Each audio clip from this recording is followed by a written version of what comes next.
कि उसने जस्ट मुझसे मेरे जो है ना अरूज में मेरे साथ बात की है, मतलब मेरे पास मेरे से एंगेजमेंट की है और जवाल में वो छोड़ गया।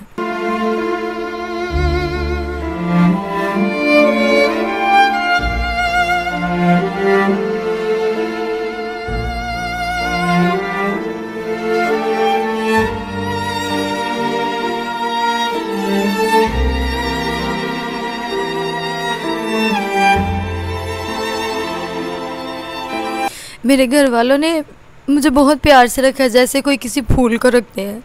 मेरी मामा, मेरी बहन, मेरे भाई, मेरे पापा, सब ने मुझे बहुत, मेरी फैमिली ने सपोर्ट किया।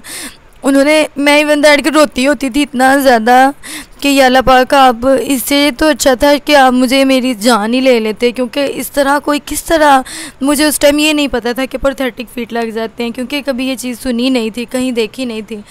तो मैंने ये सोची थी कि या अल्लाह पाक, इससे अच्छा था कि मैं मर जाती। मेरा पाकिस्तान की वीडियोस को देखने के लिए चैनल को सब्सक्राइब कीजिए और बेल आइकन को क्लिक करना मत भूलिए, ताकि आपको हमारी तमाम आने वाली वीडियोस बआसानी मिल सकें। अस्सलाम वालेकुम, मेरा पाकिस्तान के साथ मैं हूं अब्दुर्रहमान अवान, और मेरे साथ जो इस वक्त कौम की बेटी, जो बहन मौजूद हैं, इनकी स्टोरी पूरी कौम को दहला देने वाली है। पूरी कौम ने जब इनकी स्टोरी सुनी तो हर किसी को इनका दुख पहुंचा।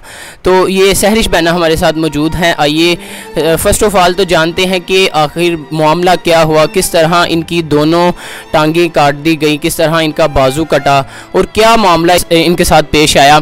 इसके बाद जो ये अपनी स्टोरी बताएंगी, जो जो इनके साथ मामलात हुए, इसके बाद एक नया आइडिया, नया होप इनके लिए जो हमने अपनी तरफ से आइडिया इनको देना है, वो आपसे बाद में शेयर करते हैं कि आइंदा इनको अपनी ज़िंदगी में क्या करना चाहिए, क्योंकि ये पहले भी एक टीचर रह चुकी हैं। तो मज़ीद इनसे जानते हैं कि आखिर ये सारा मामला हुआ क्या। अस्सलाम वालेकुम। वालेकुम सलाम। कैसी हैं आप? ठीक है, अल्हम्दुलिल्लाह। अल्लाह ताला जिस हाल में रखे, इंसान को खुश रहना चाहिए। जी बिल्कुल। अच्छा सहरिश बहना, बताइएगा कि ये सारा मामला आपके साथ शुरुआत कैसे हुई और फिर आज तक आपने किस तरह इस मामले को फेस किया? जी भाई, मैं अपने चाचू के बेटे के एंगेजमेंट पे गई थी गुजरांवाला। वहाँ पे सारी हम कज़न्स जो हैं वो टेरेस पे खड़ी थी, तो मैं थोड़ा सा आगे चली गई टेरेस पे। मेरी कज़न्स ने कहा, वो डोर पे खड़ी थी, उन्होंने मुझे कहा तुम थोड़ी सी आगे हो जाओ। मैं आगे चली गई। नीचे ना पाँव के नीचे लोहे के रॉड पड़े हुए थे। मुझे नहीं पता चला उस टाइम ना, नीचे अंधेरा था, पाँव पे जो है ना वो अंधेरा था। मैं खड़ी हो गई हूँ वहाँ पे जाके। मैंने दीवार पे हाथ रखना चाहा, मैंने हाथ में ना मेटल की बैंगल्स पहनी हुई थी। मुझे नहीं पता चला कि मेरा हाथ किस टाइम जाके तार पे लग गया। मैं पास खड़ी थी, 11,000 वोल्ट की वायर वहाँ से गुजर रही थी टेरेस पे। मुझे नहीं पता चला भाई मेरे साथ कब मेरा हाथ जो है वो उस पर लग गया। तकरीबन 3-4 मिनट के लिए मैं वहाँ पे लगी रही हूँ। फिर मेरी बहनों ने, मेरे चाचुओं ने मुझे वहाँ से हटाया। फिर मुझे गुजरांवाला हॉस्पिटल लेके जाएगा। वहाँ से मेरा ट्रीटमेंट हुआ, उन्होंने लाहौर के लिए रेफ़र कर दिया। फिर वहाँ पे 3 दिन अंडर ऑब्जर्वेशन रखने के बाद उन्होंने मेरे जो है ना 3 ऑपरेट्स कर दिए, जिसमें मेरे दोनों पाँव और एक बाजू चला गया। इसके बाद मुझे उन्होंने पहले जो है ना ऑपरेट से 1 दिन पहले यानी कि बता दिया था, कुछ देर पहले। तो मुझसे ना ये चीज़ें बर्दाश्त नहीं हो रही थी कि मैं सडनली एक इंसिडेंट हो गया और मैं यहाँ तक पहुँच गई। अब मेरे साथ मज़ीद जो है वो मेरे ऑपरेट होंगे और फिर पता नहीं मेरी ज़िंदगी आगे कैसी होगी। मुझे लगता था कि शायद अब मेरी ज़िंदगी ख़त्म हो गई है, डिसेबिलिटी की ज़िंदगी गुजारने का सोच के मेरा जो है ना मेरी रूह कांप जाती थी कि मैं किस तरह आगे ख़ुद को सरवाइव करूँगी, लोगों की नज़रों में कैसे ख़ुद को बचाऊँगी, किस तरह मैं क्या करूँगी। मेरे जहन में ये सारी चीज़ें चल रही थी। अच्छा, उसके बाद जब आप हॉस्पिटल से घर आई तो फिर जो मामलात हुए, आपके घर वालों ने आपको किस तरह से बिहेव किया और वो कौन ऐसे लोग थे कि जिन्होंने आपके साथ बहुत अच्छा ट्रीट किया और बिल्कुल आपके साथ वो जुड़े रहे? मेरे घर वालों ने मुझे बहुत प्यार से रखा, जैसे कोई किसी फूल को रखते हैं। मेरी मामा, मेरी बहन, मेरे भाई, मेरे पापा, सब ने मुझे बहुत, मेरी फैमिली ने सपोर्ट किया। उन्होंने, मैं इवन दैट के रोती होती थी इतना ज़्यादा कि या अल्लाह पाक, आप इससे तो अच्छा था कि आप मुझे मेरी जान ही ले लेते, क्योंकि इस तरह कोई किस तरह, मुझे उस टाइम ये नहीं पता था कि प्रोस्थेटिक फीट लग जाते हैं, क्योंकि कभी ये चीज़ सुनी नहीं थी, कहीं देखी नहीं थी। तो मैंने ये सोची थी कि अल्लाह पाक, इससे अच्छा था कि मैं मर जाती। लेकिन जब मेरे घर वालों ने सपोर्ट किया कि तुम हमारी ज़िंदगी, अगर तुम्हें कुछ हो जाता तो हम क्या करते, हम किस तरह ज़िंदगी स्पेंड करते, उसके बाद मैं सबसे ज़्यादा जिनको प्रेफरेंस दूंगी वो मेरे मामू जान हैं, मेरे अजीम मामू। उन्होंने मेरी हर लम्हा में, हर लिहाज से उन्होंने मेरी जो है ना वो केयर की। वो उनके माशाल्लाह से अपने 3 बच्चे हैं, उन्होंने अपने छोटे उनके बच्चे हैं, वो अपने बच्चों से कभी अलग नहीं हुए। उन्होंने अपने बच्चों को छोड़ के मेरे साथ वहाँ पे हॉस्पिटल, हम लोग वहाँ पे पूरा 1 मंथ स्पेंड करके आए हैं। वहाँ पे मुझे उन्होंने 1 मंथ बाद जो है वो डिस्चार्ज किया था। वहाँ पे मेरे साथ रहे हैं, मुझे उठा के उन्होंने बेड पे रखना, नीचे व्हील चेयर पे, वॉशरूम, इवन दैट वॉशरूम तक भी लेके जाना, हर चीज़ में उन्होंने मेरी बहुत केयर की है। फिर उसके बाद जब मैं बिल्कुल बैठी रहती थी, रोती थी, बड़ा ज़्यादा रोती थी कि अल्लाह पाक मेरे से चलने की सकत, पता नहीं कभी मैं ज़िंदगी में चल भी पाऊँगी कि नहीं। इस तरह लोगों को चलते हुए देखती थी, बड़ा रोती थी, छोटे बच्चों को देखती थी, कहती थी अल्लाह ताला इनकी किस्मत अच्छी करना, इनकी किस्मत मेरी तरह ना करना। लेकिन फिर मेरे एक भाई जिन्होंने मुझे समझ लेके यहाँ तक लेके आए हैं, उन्होंने मुझे बताया कि कहाँ से ये लगते हैं, कैसे, उन्होंने मेरी बहुत हेल्प की है। मैं उनका नाम मेंशन नहीं करूँगी, लेकिन उन्होंने मेरी बहुत हेल्प की है। मैं उनको दिल से, जो वो है ना, मेरे दिल से उनको मैं सलाम करना चाहती हूँ, अपने मामू को और उस भाई को। उन्होंने मेरी बहुत हेल्प की है। और तीसरा वो मैम, जिनको मैं अपनी खाला समझती हूँ, अपनी खाला से भी ज़्यादा, मैम साइमा, यहाँ तक मुझे लेके आई हैं तो वो लेके आई है। कोई भी यानी कि ये नहीं चाहता था कि मैं अपनी स्टोरी किसी को बताऊं या किस तरह ख़ुद को लेके चलूं।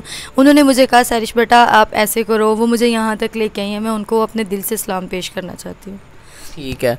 अच्छा, ये इसमें एक और मामला जो किसी ने आपको इंगेजमेंट का कहा या एक शादी के लिए प्रपोज़ल था, वो एक अलग मामला है, उसके बारे में आप थोड़ी सी डिटेल दे दें। भाई उसके बारे में तो मेरा नहीं दिल करता कोई बात करने का, लेकिन अगर आपने ये क्वेश्चन किया है तो मैं ज़रूर ये बताना चाहूँगी कि उसने जस्ट मुझसे मेरे जो है ना अरूज में मेरे साथ बात की है, मतलब मेरे से एंगेजमेंट की है और जवाल में वो छोड़ गया, बस। ठीक है। मेरा ये एक्चुअली पूछने का मकसद ये था कि अक्सर लोग पहले बहुत ज़्यादा बातें करते हैं, पहले पहाड़ की तरह लोग बातें करते हैं, लेकिन एट दी एंड जब इंसान पे कुछ ऐसा वक्त आता है तो लोग सिर्फ पत्थर की तरह रह जाते हैं। तो कोशिश करें कि पहले बातें करने की बजाय आप ऐसे मामलात अपने पेरेंट्स पे छोड़ दें। अच्छा सरिश बहना, आपकी अक्सर वीडियोस में मैंने देखा कि आपने जो ये टांगे हैं ये साइड पे रखी हुई थी, ठीक है, बाजू है वो भी साइड पे रखा था। आज आपको क्या फ़ील हुआ कि आप ज़रा 2 मिनट के लिए फ़्रेश हो जाइए काइंडली। आपको क्या फ़ील हुआ कि आप बिल्कुल माशाल्लाह इस तरह से आज बैठी हुई हैं, जो अभी मैं जो इंटरव्यू लेने आया हूँ इसमें आप बिल्कुल सही बैठी हैं। आप अगर देखें तो इनकी ये जो दोनों टांगे हैं ये रियल नहीं है, और ये जो बाजू है उस साइड वाला ये भी रियल नहीं है। इसके बारे में बताइएगा कि आज आप इस तरह से क्यों इस गेटअप में आप किस तरह बैठी हैं।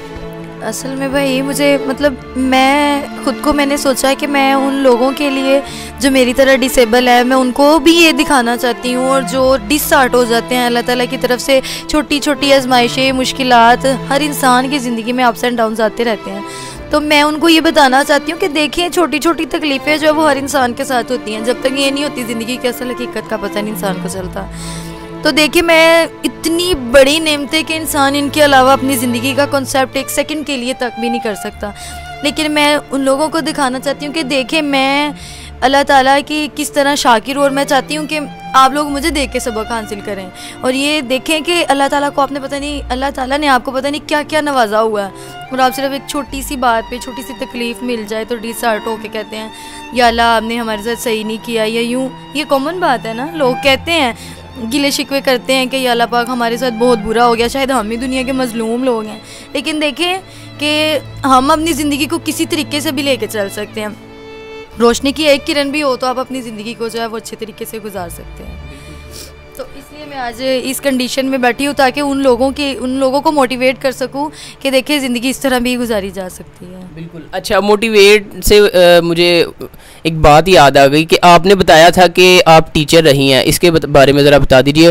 और मज़ीद आपने ये कहा था कि मैं स्कूल में बेस्ट टीचर थी, इसके हवाले से।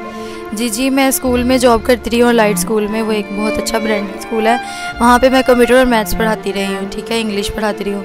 तो वहाँ पे मेरा बड़ा अच्छा एक्सपीरियंस गुजरा है। और समझ लें कि मेरी ज़िंदगी का मकसद ये था, मैं चाहती थी जिस तरह इंसान की रूह को तस्कीन मिल जाती है ना कोई काम करके, इस तरह मेरी ज़िंदगी में मेरे लिए मेरा प्रोफेशन इतना ज़्यादा इंपॉर्टेंट था। और मैं कहती थी कि ज़िंदगी में इंशाल्लाह कुछ करूँगी तो ज़रूर करूँगी। तो वो मुझे अल्लाह ताला ने वो मौका दे दिया है कि मेरे साथ इंसिडेंट हुआ, मुझे लगता था पता नहीं क्या कुछ गलत हो गया, लेकिन मुझे एक पॉइंट पे ये समझ आया कि अल्लाह ताला ने तो शायद मुझे चुन लिया है अपने ख़ास बंदों के लिए पैगाम देने के लिए, या मुझे कुछ ज़रिया बनाया है कि तुम उन लोगों को बताओ कि ज़िंदगी सिर्फ इसी का इनाम नहीं है कि अगर अल्लाह आपसे कोई आजमाइश लेते हैं। मैं ये नहीं कहती कि अल्लाह ताला हमेशा ही आजमाइश लेते हैं, कुछ इंसानों की अपनी भी गलतियाँ होती हैं, मैं ये मानती हूँ। हर इंसान जो है वो सेम नहीं होता भाई। तो इस लिहाज से मैं चाहती थी कि मैं कुछ करके दिखाऊं। तो अल्लाह ताला ने मुझे वो प्लेटफॉर्म प्रोवाइड कर दिया है कि आप कुछ करके दिखाओ दुनिया के लिए, आप उन लोगों की आवाज़ बनो जो कि आगे नहीं बढ़ सकते, जो कुछ कर नहीं सकते, जो खुद डिसहार्ट हो जाते हैं, जो अपनी लाइफ को जो है वो स्पॉइल करके बैठ जाते हैं। आप उनके लिए ज़रिया बनो और उनको बताओ कि ज़िंदगी जो है वो जीने का ही नाम है। अच्छा, पहले भी इनके पास बहुत से लोग आए और लाखों की तादाद में लोगों ने इनको यूट्यूब पर देखा। जो अब देख रहे हैं उनसे मेरी गुजारिश है कि अभी इनका हम यूट्यूब का चैनल क्रिएट करने लगे हैं और ये एज ए टीचर पहले भी काम कर चुकी हैं, इनका अच्छा खासा एक्सपीरियंस है। ये बताती हैं कि स्कूल में इन्हें फेवरेट टीचर के तौर पर समझा जाता था। तो फेवरेट टीचर हमेशा वही होता है जो मेहनती होता है, और इनकी बातों से, इनके एटीट्यूड से पता चलता है कि ये वाकई में एक मेहनती लड़की हैं। आज से काफ़ी अरसा पहले एक लड़की का रोड एक्सीडेंट हुआ, उसके शोहर ने या उसके फियोंसी जो था उसने उसे छोड़ दिया।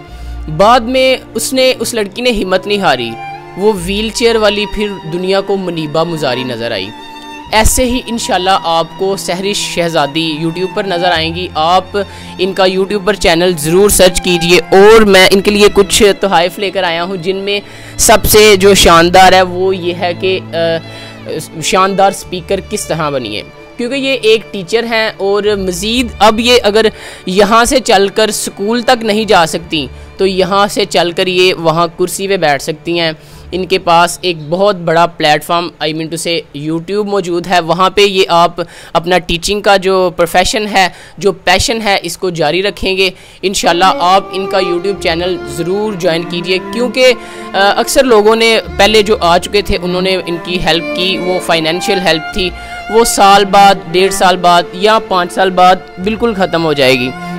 लेकिन ये जो आइडिया है जो मैं अब्दुर्रहमान अवान इनका भाई इन्हें दे रहा हूँ, ये इंशाल्लाह सारी उम्र के लिए इनके काम आएगा। ये इनका नाम इंशाल्लाह पूरी दुनिया में रोशन करेगा। ये आपके लिए एक छोटा सा गिफ्ट है, आप इसको पढ़िएगा और इससे आपको पता चलेगा कि कैमरा को फेस किस तरह करना है और फिर स्पीकिंग लेवल जो है वो अपना किस तरह से बढ़ाना है। इसके अलावा आपके लिए एक स्टैंड और एक जो है ये माइक वगैरह आपके लिए मेरी तरफ से गिफ्ट है। आप इन चीज़ों को इस्तेमाल कीजिए। और मेरी दोबारा आप सबसे गुजारिश है कि हर बंदा जो देख रहा है वो इनके YouTube चैनल को ज़रूर ज्वाइन करें। यूट्यूब पे हम अपनी डिस्क्रिप्शन में भी इनका लिंक दे देंगे और इसके अलावा टाइटल पे भी आपको इनका चैनल मिल जाएगा। आप वैसे भी सर्च कर सकते हैं कि सहरिश शहज़ादी नाम से इनका चैनल है। ज़रूर इनको सपोर्ट कीजिए। फ़र्स्ट ऑफ़ ऑल सब्सक्राइब कीजिए, जो आप कर सकते हैं शेयर कीजिए, लाइक कीजिए। इनकी वीडियोस इंशाल्लाह आया करेंगी और इस कदर आपको इनके चैनल से फ़ायदा होगा कि आप सोच भी नहीं सकते। इंशाल्लाह बाकी का जो भी मामला है, बाकी के जो भी आइडियाज़ हैं, हम बहन भाई आपस में शेयर करते रहेंगे। और मज़ीद जो भी कुतब का मामला हुआ वो आप मुझसे शेयर कीजिएगा। मैं इंशाल्लाह हमेशा के लिए हाजिर हूँ। अल्लाह ताला आपका हामी नासिर हो। Thank you so much. इसके अलावा मज़ीद इल्म तालीम के लिए आप हमारा दूसरा चैनल अब्दुर्रहमान अवान ज़रूर ज्वाइन कीजिए, क्योंकि अगर कोई नौजवान मेहनत करता है तो आपको उसे अप्रिशिएट करना चाहिए। अल्लाह हाफिज़।